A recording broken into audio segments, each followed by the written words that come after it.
right, guys, I'm super excited. Abe and I are up here in Livonia, Michigan. We're at Jack Roush's private collection. There's some cars under restoration that Jack himself is building. We've got all kinds of stuff here, from Ford GTs to stock cars to some special cars that are historical under the Roush banner and the Ford banner, and just cool in general. So let's get right to it. Let's go in the back and take a look at what they're working on. So you ran Super Stock, obviously this is 69. So this is 71. I go to the U.S. Nationals. Right. I got this car, which has never made a passing competition. Right. I tested it 2 days in Milan and took it to Indy.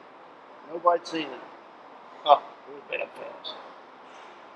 Milt Shornack was a guy that had like 9 to 1 or 8.5 to 1 compression, 440 cubic inch or so engine.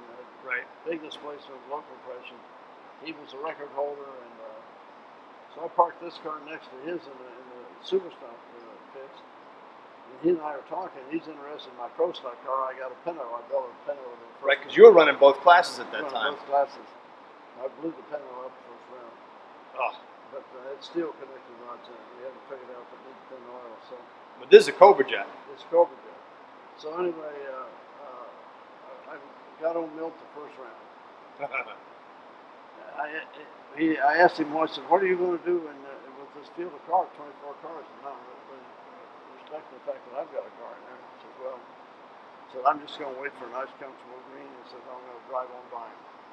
Okay, try that on me. Didn't work out for him. We take a look at the motor in this? Sure. I like one thing right. I had a little radius for the entry to the carburetor. Right. And I need that little radius. Oh, just like one of those round deals that fed air to the carburetor? Yeah, it wasn't more than an inch and a half, 3 inches bigger than the base of the element there. Right. So it just turned up like so. Yeah. So, I mean, but back in the day, so Super Stock in around 1971, similar today, it was still stock componentry, but what were some of the tricks that you remember? Some of the tricks you did back then to this thing? We thought 3% overbalance on the crank was good. I had an overbalanced crank. Right. It had the trick castings on it for the illegal castings that are made. The Canadian heads. Canadian heads that Ford had made. My guy Al Buckmaster made the patterns for him. He worked in a flow lab with Ford. Right. And it had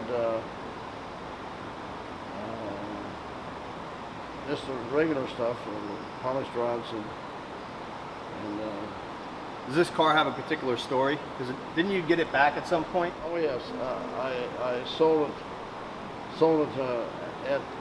My deal was you didn't know I didn't recognize how hard things were, so I went on and did them. So the idea of taking the car to the U.S. Nationals and facing 24, mostly Chevrolets have been racing the class all year. Being able to deal with them was pretty unexpected. It shocked them. But you sold this car at one point, right, and then got it back? I sold it right after Indy. My deal was to sell it for a lot of money and to put it together. I bought the body out of the Detroit News Sunday want ads, just a street convertible, and I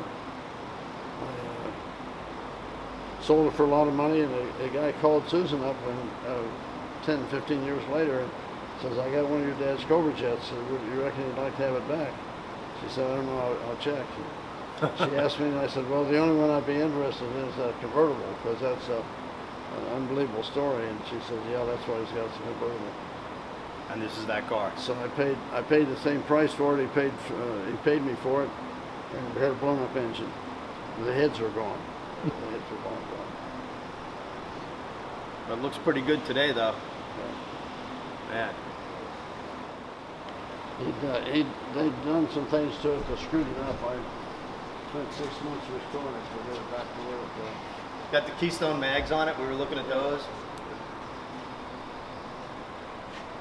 It's the only Super Stock car that we had Gapp Roush on. Oh, see, I didn't know that. Okay. So everything else was Pro Stock? Everything before that was fastbacks. Right. And after that, it was Pro Stock. But Gapp and Roush was all Pro Stock, right? Yeah. Except for this little street race thing behind Yeah. us. What's the story with this thing? Well, a fellow named Joe Roush. He's dead now. He died of pancreatic cancer in the last couple of years. But anyway, he was second generation Detroit Mafia. Oh boy. They got their money from shuffling during Prohibition, running booze across the Detroit River at night. So he wanted to race with these captains of industry. He hobnobbed with vice presidents of Ford and General Motors. Right. And so I built this car for him first. It had a 460 in it with 520 inches, and it had 2 turbochargers. Oh, I didn't know it had turbos on it. Oh, it had 2 turbos. Turbos on it. But I was doing the turbo coupes,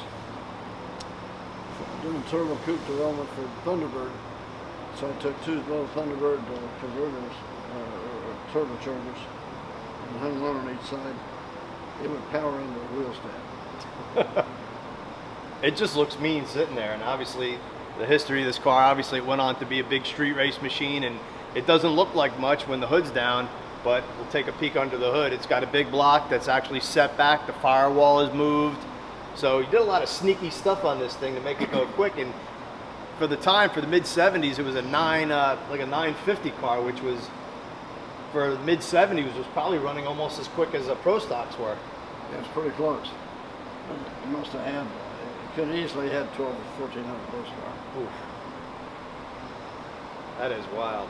But when we got it back, it didn't have a turbocharger, so I didn't want to invest the time and money into getting something I never used. So Right.